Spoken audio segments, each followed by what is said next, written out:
Hello, everyone, and welcome. Today's story exposes the darkest consequences of inviting a third party into a marriage. What appeared to be a content and stable relationship slowly began to unravel when a restless husband sought someone new, a woman entirely different from his loyal, loving wife. It must be emphasized, he already had a devoted partner, someone who had stood by him through thick and thin. As you'll soon see, infidelity can shatter more than a promise. It can destroy entire lives. Let's begin this tragic tale.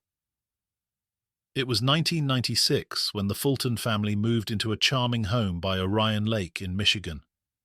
Gail and her husband George arrived with their two teenage children, 16-year-old Emily and 14-year-old Andrew. Their eldest daughter, Melissa, remained in Texas, continuing her studies. Originally from Corpus Christi, Texas, the family had relocated north in search of better opportunities. George had recently secured a well-paying position at a company distributing automotive parts to manufacturers, a lucrative job that offered the Fultons a fresh start. In Texas, George had struggled to find his footing. After leaving the military, he had tried his hand at various professions, hoping to earn both income and satisfaction. Nothing, he later claimed, truly matched his abilities. He had worked as an insurance salesman, a financial analyst, and in other roles, but none offered lasting fulfillment. The military uniform had once given him pride and purpose, and nothing since seemed to measure up. The move to Michigan, therefore, promised not only financial stability but also a new beginning. Both George and Gail were in their 40s, and George valued security for his children and a stable household. Gail, however, didn't share his enthusiasm for these changes. Though she accepted them, she longed for home in Texas, for her mother, and for the tight-knit community she had left behind. Decisions about their life together, both major and minor, had always been George's domain. Once a lively, cheerful woman, Gail now often seemed subdued and melancholic. And, in hindsight, perhaps it was hardly surprising, given what life had in store for her after years of loyalty to her husband. Martha Gail Garza Fulton was born on September 6, 1951, in Waco, Texas. She excelled academically and even served as class president in high school. Born into a family steeped in the law, her father was a prominent attorney and later an attorney general, while her mother worked for many years as a legal assistant. Her older brother followed in their footsteps, entering the legal profession as well. The family was devoutly religious, deeply involved in their local parish, and Gail attended a Catholic girls' high school. She was active in youth programs for Catholic teens in Corpus Christi, and it was at one such event that she first met George. At first glance, they seemed to come from completely different worlds. Gail's family was affluent and respected. George had grown up in a struggling household with 8 siblings, raised by a single mother, barely making ends meet. Yet George's energy and optimism contrasted sharply with his challenging upbringing. He vowed that his childhood hardships would not dictate his future and dreamed of a military career, a dream he achieved when he was admitted to the prestigious West Point Academy in New York. George and Gail met shortly before their final year of high school. Though their relationship had barely begun, they promised to keep in touch, regularly exchanging letters while Gail attended college in Texas, studying speech therapy. The miles between them did little to diminish their bond, and once both completed their studies, they returned home, rekindling their relationship almost immediately. They became engaged and married in 1975, welcoming their first child, Melissa, a year later. Gail devoted herself to the home and raising their children. She also took on nearly all household responsibilities, while George pursued his military career, frequently relocating the family according to his assignments. Though she rarely voiced complaints, Gail's life demanded constant flexibility and logistical skill. Even after George retired, when finances tightened, she managed the household resources meticulously, ensuring her family's needs were met, despite George's occasional indulgences and impractical spending. By the time the family settled in Michigan, Gail was beginning to adjust to her new life. Her children were teenagers, increasingly independent, and George was often away on business trips. To occupy herself, Gail took a part-time job at the Orion Township Public Library, just 10 minutes from home. It was her dream role, earning a modest salary, surrounded by books, order and calm, and in a workplace where she found new friends. Known for her kindness, devotion, and hard work, Gail was well regarded by her colleagues, but even the purest individuals sometimes attract enemies. It was Monday, October 4th, 1999, a chilly evening. At 9 p.m., Gail, her supervisor Barb, and a few colleagues were preparing to close the library. 6 staff members were in the building. Evening closures were busy. Documents to file, computers to shut down, books to reshelve, and miscellaneous tasks to complete. Typically, closing preparations began around 8:30 p.m., and this night was no exception. A man had entered the library briefly, but left without checking out any books. By 9 p.m., Gail and most of her co-workers exited the building. Barb and Casey remained a few minutes longer, tying up last-minute tasks. On the parking lot, they said their goodbyes, and one by one, everyone drove away. Gail was the last to leave. Almost immediately, she sensed something was wrong. Just a few meters from the library, she noticed a front tire was flat, a perplexing sight, as it had been fine when she arrived, and she hadn't hit anything. Closer inspection revealed the tire had been deliberately punctured, likely with a knife. Before she could process what had happened, she heard screeching tires. A masked man jumped from a car and approached her, pulling a gun. He shot her in the face, causing her to collapse onto the cold concrete, then fired 3 more rounds into her abdomen and chest. The assailant quickly fled, leaving a cloud of dust and an unconscious Gail behind. Minutes later, Barb and Casey left the library. Initially, they followed routine, unaware of what had just occurred, but Barb noticed something on the parking lot and approached. Her friend Gail lay motionless near her car. She checked her pulse. Gail was alive, but weak. Barb called for emergency services while attempting to stem the bleeding. Within minutes, sheriff deputies and paramedics arrived. Despite rapid efforts, Gail could not be saved. She died at the age of 48.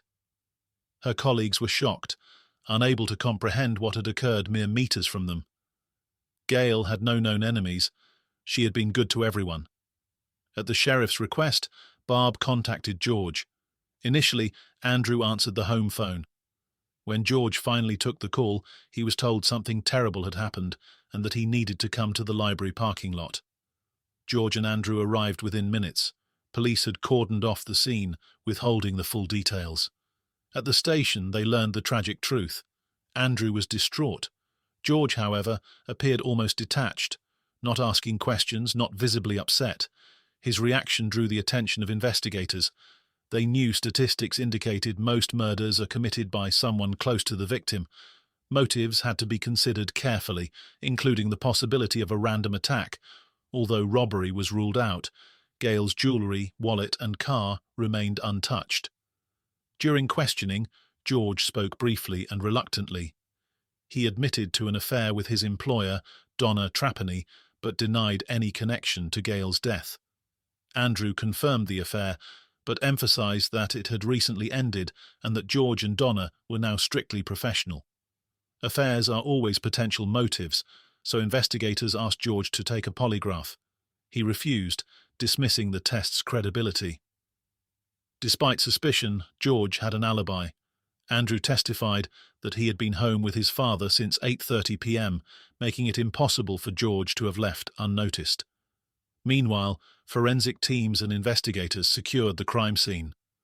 Barb informed police that the library and parking lot were under video surveillance, and footage revealed the masked shooter and 2 accomplices in a car. The vehicle's rear light was broken, a small but potentially important detail as the plates were obscured. As officers visited the Fulton home to collect evidence, Emily returned from an outing to find police inside. Shocked, she blurted, "It's her. She killed my mother, not my father. It was her and some strangers. Investigators realized she was referring to Donna Trapani, George's former lover and employer, a name that would become central to this case. Emily adds that from early that morning she had a strange premonition, a feeling that something was about to happen. She didn't even want to return home from her meeting, fearing some unpleasant surprise, and tried to delay it for as long as possible. She also mentions that her father's relationship with Donna had lasted about a year and had recently ended, or at least that's what George had assured everyone. The truth, however, was somewhat different. The affair had actually begun much earlier, and over the past year, the situation had only escalated. To fully understand it, let's go back 2 years. Autumn of 1997, a year after moving to Michigan. George experiences his first painful collision with reality. The job that was supposed to bring him money and fulfillment turns out to be another disappointment. Or at least that's what he felt, though the work itself was stable and well paid. George simply couldn't shake the feeling that he still needed something more. He started to feel bored, not just professionally but personally as well. His wife, always polite, devoted and loving, began to feel to him like the very definition of boredom. Stability and support irritated him. He craved thrills, novelty, something uncertain but exciting. Some might call it a midlife crisis, and perhaps they'd be right. During a business trip to Florida, George meets a mysterious brunette who immediately captures his attention. Near the hotel where he is staying, there is a roadside bar. One evening, George decides to go there for a drink. As soon as he enters, he notices her sitting at the bar. Without thinking much, he asks her to dance. She refuses, saying she doesn't like the song that's playing. George is undeterred and patiently waits for the next track. Again, she refuses. He tries 2 more times before suggesting that she find him when a song she likes comes on. After a few minutes, Donna finds George and drags him onto the dance floor. They dance and talk, but nothing more happens. Donna returns home, George to the hotel. They don't exchange contact information. Exactly 2 weeks later, they run into each other again. It's Halloween at the same bar, with a themed party in full swing. This time, they spend the night together in a hotel room. George admits that he has a family in Michigan, a wife and 3 children. He claims he has been unhappy for years and that his marriage exists only on paper.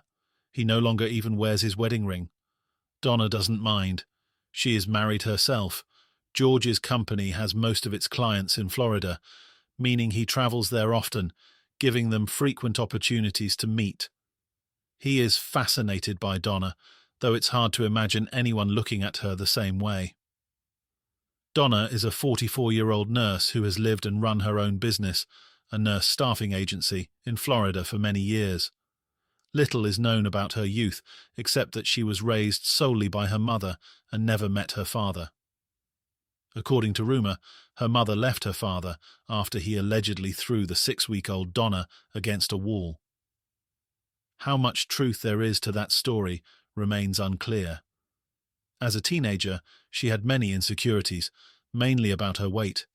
She felt hurt by the teasing from other children and the lack of attention from boys. Everything changed, however, when she lost the extra weight. Suddenly, she could reject suitors, and she did so eagerly. From that moment, she felt in control, a trait that stayed with her.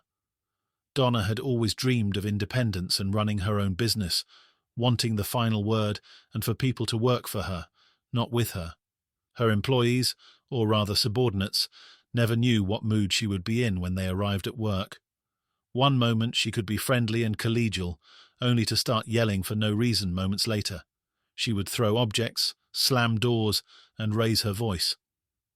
On one occasion, angry with the cleaning lady, she cut the vacuum cleaner's cord, packed it in her car, drove to the woman's apartment, and threw it at her front door. Many suspected Donna had serious psychological issues, and her agency gained the nickname the Madhouse, yet she paid well enough that few dared to leave. She knew this because she was well aware of her employees' financial and personal situations and could exploit that knowledge when needed. In her view, in business, underhanded tactics were normal, merely strategic moves. Donna was not particularly sentimental, as her husband learned. They both worked long hours and rarely saw each other. When they did, she never missed a chance to hurt him, sometimes insulting him in front of others. She knew he wouldn't leave because he loved her too much. George, however, was not deterred by her temperament or ruthlessness. On the contrary, he admired her for it, most of all because she was nothing like Gail. George and Donna's relationship progressed at a dizzying pace. They met whenever possible, and when George returned home, they kept in constant contact by phone, email, and fax. They quickly declared their love for each other, and Donna made what appeared to be a very lucrative business proposition. Her business, once highly profitable, was now generating increasing losses, and the threat of bankruptcy was looming. She needed someone with financial know-how to plan and organize. After many discussions about their professional future, they decided George would start his own business as a subcontractor for hers. They signed an exclusive contract, joining not only their hearts, but also their work. The plan was for George to fly to Florida twice a month for about a week, working remotely from Michigan the rest of the time. On average, he spent half each month with Donna. Gail learned he had a better job and, trusting him, didn't ask many questions, supporting him in his career. She had no idea George was cheating. George was thrilled to finally pursue his dream of running a business, though his independence was always more illusion than reality. Donna knew she held the power in this arrangement and constantly reminded him how much she admired and valued him as both lover and business partner. At that point, she was already plotting to eliminate the fifth wheel she saw in Gail and George's family. Subsequent events only confirmed that their love triangle wouldn't last long, and she needed to act. By the end of the same year, Donna decided to file for divorce and expected George to do the same. He hesitated, though, despite his feelings for his mistress, leaving his family and divorcing Gail seemed insane, unwise. Partly because he was Catholic and opposed to divorce, partly because he simply feared it.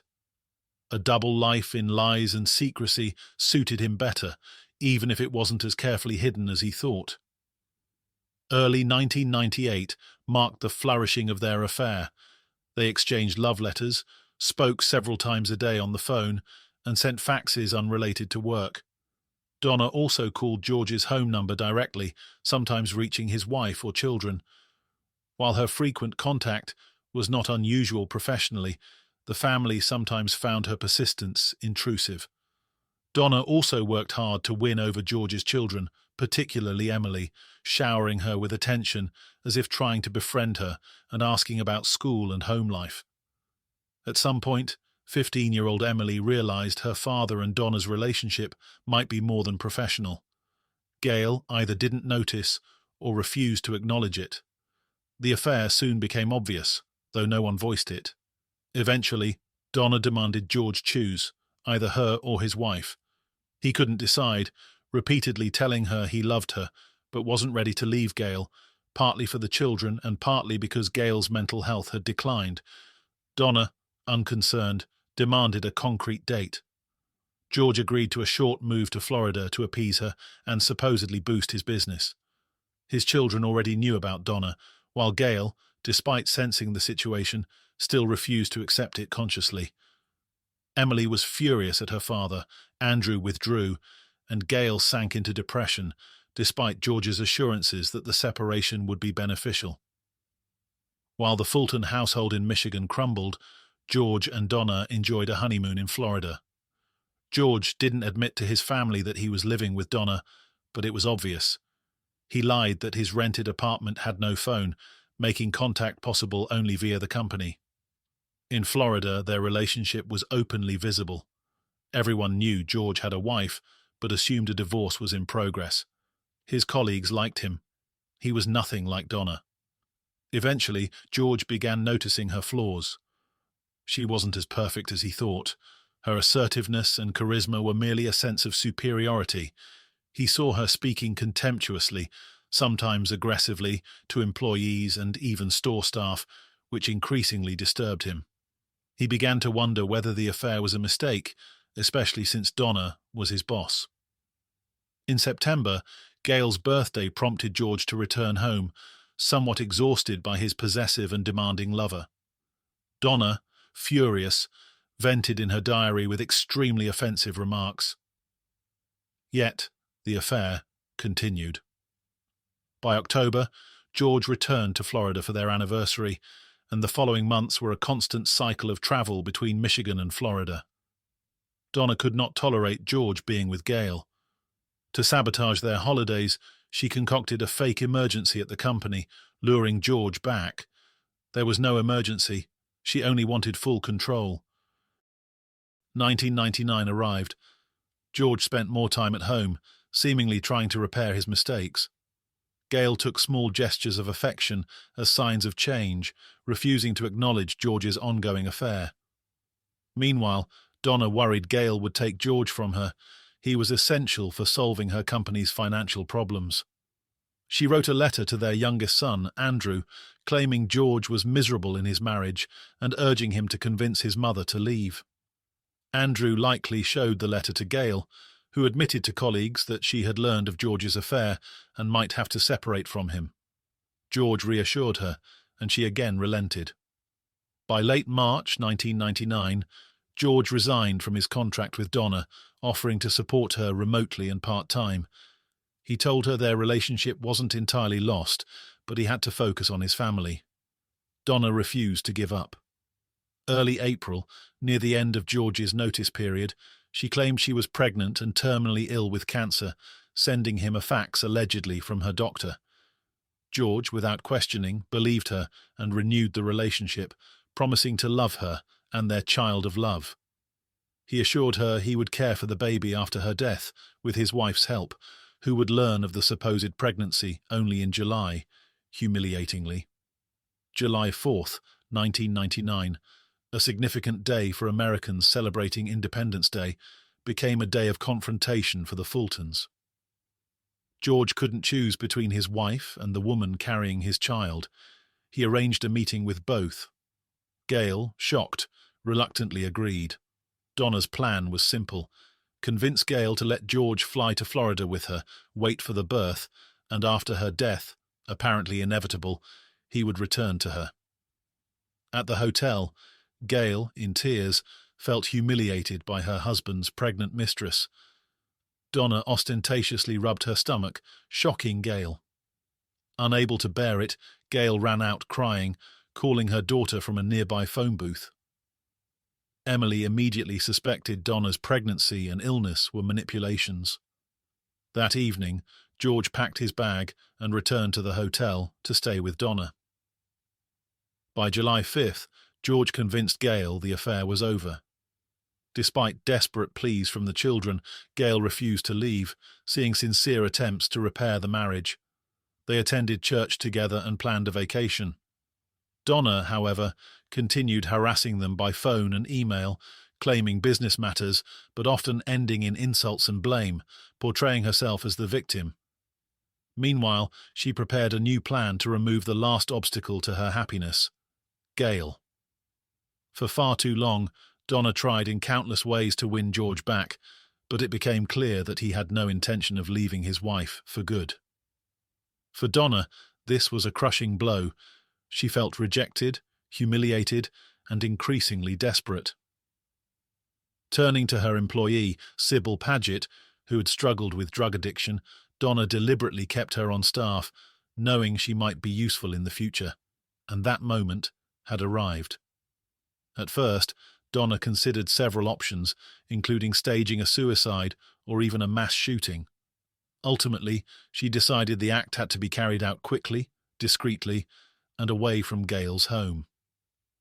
Sybil had a 19-year-old boyfriend, Patrick Alexander, who was hopelessly infatuated with her. She presented him with the plan, convincing him that carrying it out would be doing her a favor. Donna painted Gail as a terrible woman trying to take away her happiness. Patrick not only agreed, but also recruited his friend, 32-year-old long-haul trucker Kevin Ouellette, a small-time criminal willing to do anything for money. Kevin demanded that he be supplied with a weapon, and Donna promised to provide it. Both men were promised $15,000 for completing the task. The original plan was for Kevin to sneak into Gail's car and hide in the back seat, waiting for her to leave work and drive off before delivering a fatal shot. However, when they arrived, the car was locked. They had to improvise. They punctured a tire, and when Gail noticed the problem and stepped out, Kevin shot her. On October 4th, 1999, the plan was carried out. Kevin slashed the tire, and when the unsuspecting Gail exited the vehicle, he fired a shot to her face, followed by others to her chest and shoulder. It resembled an execution.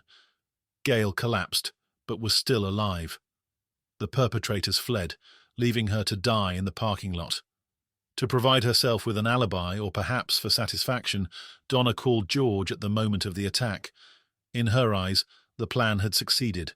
Finally, the way to George was clear. In Michigan, authorities immediately issued a warning about an armed assailant in the area. The trio, Sybil, Patrick and Kevin, were unaware they had been caught on camera. Confident, they headed toward the state border while footage of the attack on the unarmed librarian aired nationally. The footage was captured efficiently, allowing police to review it immediately. News of the attack reached Donna as well.